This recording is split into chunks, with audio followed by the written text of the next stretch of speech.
আসসালামু আলাইকুম। প্রিয় দর্শক, সামনে নির্বাচন এবং এই নির্বাচনে একটা গুরুত্বপূর্ণ আমি কয়েকদিন আগেও বলেছিলাম কিন্তু। আমি কয়েকদিন আগেও আমারই একটা কনটেন্টে বলেছিলাম যে আগামী নির্বাচনে আওয়ামী লীগ থাকছে না। এরকমই বোঝা যাচ্ছে যতটুকু যা বুঝতে পারছি।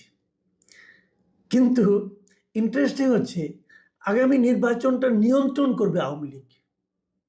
মানে আগামী নির্বাচনটা কেমন হবে সেটা আওয়ামী লীগের উপর নির্ভর করবে। এবং এটা নিয়ে আমি নানা ব্যাখ্যা দিয়েছি এবং সেই ব্যাখ্যাগুলো আপনারা নিশ্চয়ই আমার মনে আছে, আপনাদের খেয়াল থাকার কথা। এটা আমি গত মাসেই করেছিলাম। এখন তার নমুনা আমরা অলরেডি দেখতে শুরু করেছি। নমুনা একাধিক আছে, আজকে একটা নমুনা নিয়ে কথা বলবো। সেই নমুনাটা হলো বিএনপির মহাসচিব মির্জা ফখরুল ইসলাম আলমগীর। উনি ঠাকুরগাঁও সদর উপজেলার মোহাম্মদপুর ইউনিয়নে একটা মত বিনিময় সভায় তিনি অংশ নিয়েছেন প্রধান অতিথি হিসেবে আজকে মঙ্গলবার 11 নভেম্বর। এবং সেইখানে প্রধান অতিথির বক্তব্য দিতে গিয়ে তিনি একটা কথা বলেছেন। সে কথাটা হলো, আমি আপনাদের কথাটাকে হুবহু পড়ে শোনাচ্ছি। তিনি বলেছেন, আমরা প্রতিহিংসা ও প্রতিশোধের রাজনীতি করতে চাই না। আওয়ামী লীগ যেভাবে নির্বিচারে মামলা করেছে, আমরা সে পথে হাঁটতে চাই না। বরং আওয়ামী লীগের বিরুদ্ধে যত মামলা আছে সবগুলোই আমরা তুলে নেব। দেখুন, এখানে 3টা সেন্টেন্স। প্রথম দুটো খুব ভালো, তৃতীয়টা এটা ভালো কি মন্দ সে আলোচনায় যাওয়ার আগে এটা যে বিতর্কিত সেটা আপনারা নিশ্চয়ই বুঝতে পারছেন। আমি আবার বাক্যটা পড়ি যে বরং আওয়ামী লীগের বিরুদ্ধে যত মামলা আছে সবগুলো আমরা তুলে নেব। এখন এটা পড়ে আপনার কাছে অবিশ্বাস্য ঠেকতে পারে যে বিএনপি আওয়ামী লীগের বিরুদ্ধে 5ই আগস্টের পরে, গত বছরের 5ই আগস্টের পরে আওয়ামী লীগের বিরুদ্ধে যত মামলা হয়েছে, যত মামলা, এর মধ্যে অনেক হয়রানিমূলক মামলা আছে, অনেক আছে, যত মামলা আছে সেই মামলাগুলোর 90%-এরও বেশি মামলার বাদী হচ্ছে বিএনপি অথবা যুবদল অথবা ছাত্রদল অথবা স্বেচ্ছাসেবক দলের কোনো না কোনো নেতা বা কর্মী। এতে কোনোই সন্দেহ নাই।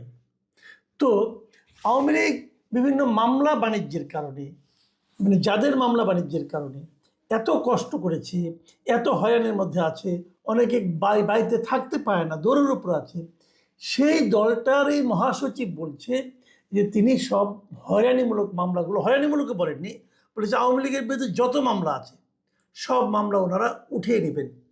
শুনতে একটু অবিশ্বাস্য লাগে না কি? লাগে, আমার লেগেছিল বলে আমি কয়েকটা মানে আপনার মিডিয়া চেক করলাম এবং আমি দেখলাম কোথাও ওই ভিডিওটা পাওয়া যায় কিনা। আমি ভিডিওটা পেয়েছি, একটা জাগো নিউজে আমি এটার ভিডিওটা পেলাম এবং সেই ভিডিওটা আমি দেখলাম এবং সেটাকে আমি ডাউনলোড করে রাখলাম যে পরবর্তীতে যাতে নাকি যদি কেউ চ্যালেঞ্জ করে আমি দেখাতে পারবো। আমি দেখলাম উনি এই কথাগুলো হুবহু বলেছেন। তো এটা শোনার পর আবার তাৎক্ষণিক প্রতিক্রিয়াটা কী হলো? তাৎক্ষণিক প্রতিক্রিয়া হলো, উনি যদি বলতেন যে যত হয়রানিমূলক মামলা আছে এগুলো আমরা তুলে নেব, তাহলে আমি কেন, আমার তো মনে হয় সবাই খুশি হতেন। কারণ হয়রানিমূলক মামলার মানেই তো হচ্ছে যে কাউকে হয়রানি করার জন্য মামলার আশ্রয় নেওয়া। মানে ওটা আসলে মামলাই না, কেবল হয়রানি। তো আপনি হয়রানি কেন করবেন? আপনি কাউকে হয়রানি করতে পারেন না, নিজের দলের লোককেও পারেন না, আওয়ামী লীগকেও পারেন না, জামাতকেও পারেন না, এনসিপিকেও পারেন না, কাউকে আপনি হয়রানি করবেন কেন? হয়রানি করাটা তো কোনো ভালো কথা না। আর যিনি অন্যায় করেছেন তার বিরুদ্ধে মামলা হবে, সেই মামলা যেই অন্যায় করুক তার বিরুদ্ধে মামলা হবে এবং সেই মামলার সর্বোচ্চ সাজাই হওয়া উচিত, যথাযথ সাজাটাই হওয়া উচিত আমি মনে করি, সেটা হবে। তো মামলা যদি লিগ্যাল হয়, মামলা যদি ভ্যালিড হয়, যদি কেউ অপরাধ করে থাকে তার মামলা যদি আপনি তুলে নিতে চান, এটা কিন্তু একজন ঘুষ হয়ে যাচ্ছে, এটা কিন্তু আপনি ভালো কাজ চাচ্ছেন না। আর হয়রানিমূলক মামলা যদি আপনি উদ্ধার করতে চান সেটা তো ভালো কাজ, সমস্যাটা কি? তো এইটুকু আমার মোটামুটি একটা মূল্যায়ন। কিন্তু সমস্যা যেটা হলো, এর কিছুক্ষণ পরেই আমরা একটা বিবৃতি পেলাম। সেই বিবৃতিটা দিয়েছেন বিএনপির অফিস থেকে। বিএনপির সহ দপ্তর সম্পাদক অ্যাডভোকেট মোহাম্মদ তাইফুল ইসলাম টিপু, উনি সিগনেচার করে সন্ধ্যায় একটা বিবৃতি পাঠিয়েছেন বিভিন্ন মিডিয়াতে। এবং সেখানে মির্জা ফখরুল ইসলাম আলমগীর বলেছেন যে গণমাধ্যমে নাকি ওনার বক্তব্য ভুলভাবে উপস্থাপন করা হয়েছে। তো আমি কিন্তু এই ধরনের আশঙ্কা করেছিলাম যে উনি এটা বলবেন, কিন্তু বলবেন কীভাবে এটা আমি বুঝতে পারলাম না। কারণ আমি তো এই বক্তব্যটা শুনেছি, গণমাধ্যম যারা লিখেছে, আমি একাধিক পত্রিকার বক্তব্যটা দেখেছি, ওনার বক্তব্যটা সবাই দেখেছি এবং সবাই মিলিয়ে নিয়েছে কিনা আমি জানি না, অনেক জায়গায় ভিডিওটাও আছে। এবং আজকে যখন ওনার এই বক্তব্যটা পেলাম, আমি ওটা আবার মিলিয়ে নিলাম এবং আমি ধারণা করেছিলাম এরকম কিছু একটা হবে। কারণ আমাদের পলিটিক্যাল লিডারদের এ ধরনের একটা প্রবণতা, এ ধরনের একটা অভ্যাস কাজ করে যে বলার সময় খেয়াল করে না, কিছু একটা বলে ফেলে, পরে হয়তো কোনো জায়গা থেকে চাপে পড়ে, অথবা কেউ সমালোচনা করে, অথবা কেউ ধমক দেয়। কোনটা হয়েছে ওনার ক্ষেত্রে বলতে পারবো না, অথবা উনি নিজেই বুঝতে পেরেছেন এটা যে বললাম, বলে কি ঠিক করলাম, বুঝে পরে উনি একটা বিবৃতি দিলেন। এবং সেই বিবৃতিতে তিনি কি বলেছেন সেটাও আপনাদেরকে আমি পড়ে শোনাই।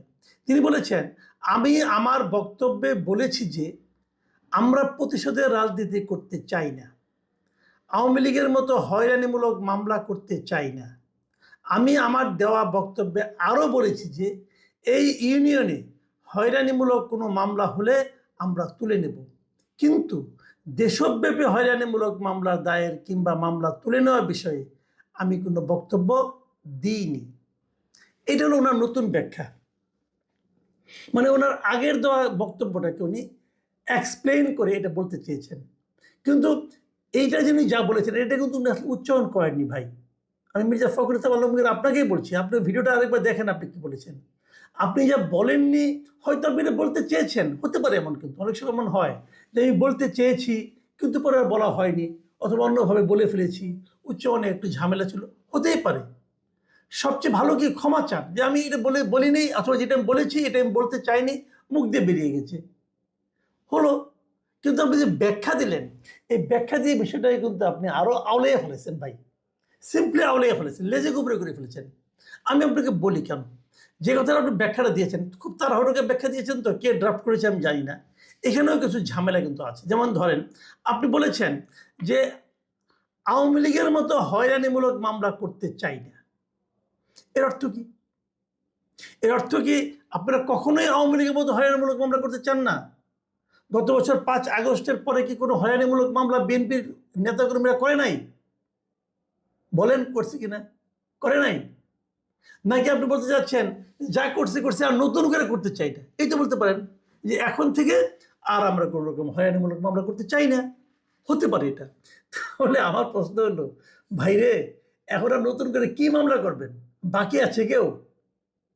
বাংলাদেশের কোনো একটা উপজেলায় আওয়ামী লীগের কোনো নেতাকর্মীর বিরুদ্ধে হয়রানিমূলক মামলা করার কি বাকি আছে? বাকি তো নেই। এই মামলাগুলো আওয়ামী লীগের আমলে আপনাদের বিরুদ্ধে হতো, এরকম হয়রানিমূলক মামলা, আপনারা দৌড়ের উপর থাকতেন। এখন সেই মামলাগুলো আওয়ামী লীগ করেছিল 15 বছরে, আপনাদের দলের নেতাকর্মীরা যারা তৃণমূলে থাকেন ওনারা আল্লাহ রহমতে 1 বছরে সেই কাজগুলো করে ফেলেছেন। আওয়ামী লীগের নেতাকর্মী, ইউনিয়ন পর্যায়ে কোনো নেতাকর্মী কোনো এলাকায় নিজের বাড়িতে থাকতে পারে? দু একটা ব্যতিক্রম থাকতেও পারে, আমি জানি না, কিন্তু সবাই তো দরের উপরে আছে, মামলার কারণে আছে। বিএনপির লোকজন মামলা দিয়েছে, পুলিশ যে টাকা খাচ্ছে, বিএনপির লোকজনও টাকা খাচ্ছে, টাকা খেয়ে মামলা থেকে নাম ঢোকাচ্ছে, নাম বের করতেছে, এর বাড়ি দখল করতেছে, এর ওটা দখল করতে। এরকম উদাহরণ আমার জীবনেও অনেক আছে ভাই, আমি নিজেও জানি অনেক কিছু, জানি। অস্বীকার করতে পারবেন? যদি পরে কখনো চ্যালেঞ্জ করেন আমি দেখাই দেবো যে কীভাবে দখল দারিত্ব চলছে। তো এগুলো তো চলছে, তাহলে কিছু তো বাকি নাই। তার মানে আপনি বলতে চাচ্ছেন আগে যা করছেন আর করবেন না, এটা? নাকি আওয়ামী লীগের আমলে যা হচ্ছে সেরকম আপনারা করতে চান না? তার মানেটা কি? যেগুলি করে ফেলেছেন সেগুলি কি হবে? এটা একটা প্রশ্ন। আবার কি বলেছেন? আপনি বলেছেন যে এই ইউনিয়নে কোনো হয়রানিমূলক মামলা হলে আমরা তুলে নেব, এগুলো আপনার ব্যাখ্যা, কিন্তু মাথায় রেখেন ভাই। আমি আবার, আমার মনে হয় আপনাকে আরেকটা ব্যাখ্যা দিতে হতে পারে। তা আপনি যদি এই ইউনিয়নের মামলাগুলো তুলে নেন, তাহলে অন্য জায়গায় তুলবেন না কেন? আপনি কেবল একটা ইউনিয়নের দায়িত্ব নিচ্ছেন কেন? যদি হয়রানিমূলক মামলা হয়ে থাকে, দেশে যত জায়গায় হয়েছে, আপনি সবগুলো তুলনার কথা বলেন। কারণ আপনি তো ওই একটা ইউনিয়ন বিএনপির মহাসচিব না রে ভাই, আপনি তো সারা দেশের বিএনপির মহাসচিব। তো আপনি কেবল একটা ইউনিয়নের দায়িত্ব নিচ্ছেন কেন? আচ্ছা, মানলাম ওইটা আপনার নির্বাচনী এলাকা ইউনিয়ন, ওখান থেকে আপনার ভোট দরকার। তো আপনার কি ওই একটা ইউনিয়নে ভোট দিয়ে জিতবেন?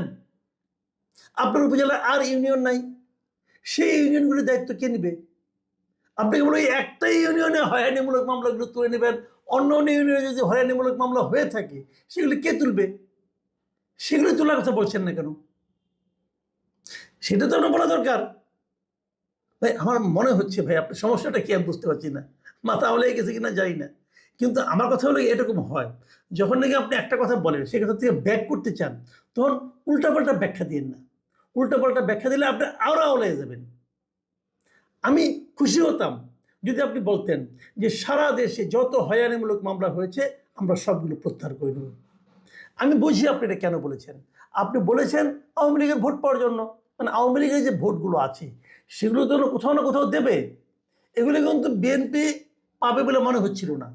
জামাত এগুলি এক ধরনের বুকিং দিয়ে ফেলাইছিল, কারণ আওয়ামী লীগের লোকজন যে মামলা মোকদ্দমা করছে জামাত তাদেরকে রক্ষা করার চেষ্টা করছে। কাজে তাদের কিন্তু জামাতের প্রতি এক ধরনের সিম্প্যাথি কাজ করা শুরু করেছে। তার বিপরীতে আপনি যদি এই ধরনের এই স্টেপটা নিয়ে থাকতেন, যদি নিতে পারতেন যে আমি কোনো হয়রানিমূলক মামলা করব না, আমরা উঠেই নেব সব যেগুলো আছে, তাহলে কিন্তু আপনারা ভালো করতেন, আপনাদের রেজাল্ট ভালো হতো, আপনারা লোকদের ভোটগুলি পেতেন। জামাত তাদেরকে হয়তো বা সাপোর্ট দিয়েছে, কিন্তু মামলা তোলার ক্ষেত্রে কোনো রকম তদবির করে নাই। আর আপনি যদি মামলাগুলি তুলে নেওয়ার কথা বলতেন, মানে হয়রানিমূলক মামলা, কিন্তু আমি বলছি, আবার বলছি যে জেনুইন মামলা তোলার জন্য আমি বলছি না, যেগুলি হয়রানিমূলক মামলা আপনারা জানেন কোনগুলি হয়রানিমূলক মামলা, যদি উঠাই নিতেন আপনাদের ভোট বাড়ত। কিন্তু সেটা উঠাই নিতে চেয়েও আপনি আবার কথাটাকে ঘোরাতে হচ্ছে, আবার বলতে হচ্ছে এই ইউনিয়নের, আপনার উপজেলাতেও না, আপনার নির্বাচনী এলাকাতেও না, সারা দেশে তো নাই। যাই হোক, ভুলে একটা ভালো কথা বলেছিলেন, সেই ভালো কথাকে আবার উড্র করতে যেয়ে আরও আওলা বাঁধিয়ে ফেলেছেন। আমি বলবো ভালো কথায় ঠিক থাকুন, ভালো কথায় স্থির থাকুন। হয়রানিমূলক মামলা আপনি যদি তুলতে চান, আপনি দল আপত্তি করবে কেন? দল তো খুশি হবে, কারণ হয়রানি করবেন না আপনি কাউকে, এটাই যে কথা, আর তো কিছু না। জেনুইন মামলাগুলি থাকুক, তাহলে কিন্তু আমার মনে হতো সেটা হতো প্রপার রাজনীতি। আমি জানি না এভাবে বিএনপি লিডাররা কি বলতে চাচ্ছেন, ভোট পাবেন কিনা অন্যদেরকে, অথবা নাকি ওদের ওই ভোটগুলি ছাড়াই জিততে চান, সেটা আপনাদের ব্যাপার, আমার কোনো ব্যাপার নেই এখানে। কিন্তু আমার বক্তব্য হলো হয়রানিমূলক মামলা যারা নাকি দৌড়ের উপরে আছেন, যারা নাকি ভোগান্তির শিকার হচ্ছেন, তাদের সেই ভোগান্তি থেকে রক্ষা দেওয়া, রক্ষা করা কিন্তু এই রাজনীতিবিদদেরই দায়িত্ব। যারা সৎ রাজনীতিবিদ তাদেরই দায়িত্ব। তারা যদি সেই উদ্যোগটা নেন তাহলে সেটা সবার জন্য ভালো হবে। এবং যে ঐক্যবদ্ধ জাতির কথা আপনি নেত্রীর বরাতে আপনি বলেছেন, সেই ঐক্যবদ্ধ জাতি পেতে হলে এই কাজটা করা ছাড়া ভাই আর কোনো উপায় নাই। প্রিয় দর্শক, এখন এ পর্যন্তই। আল্লাহ হাফেজ।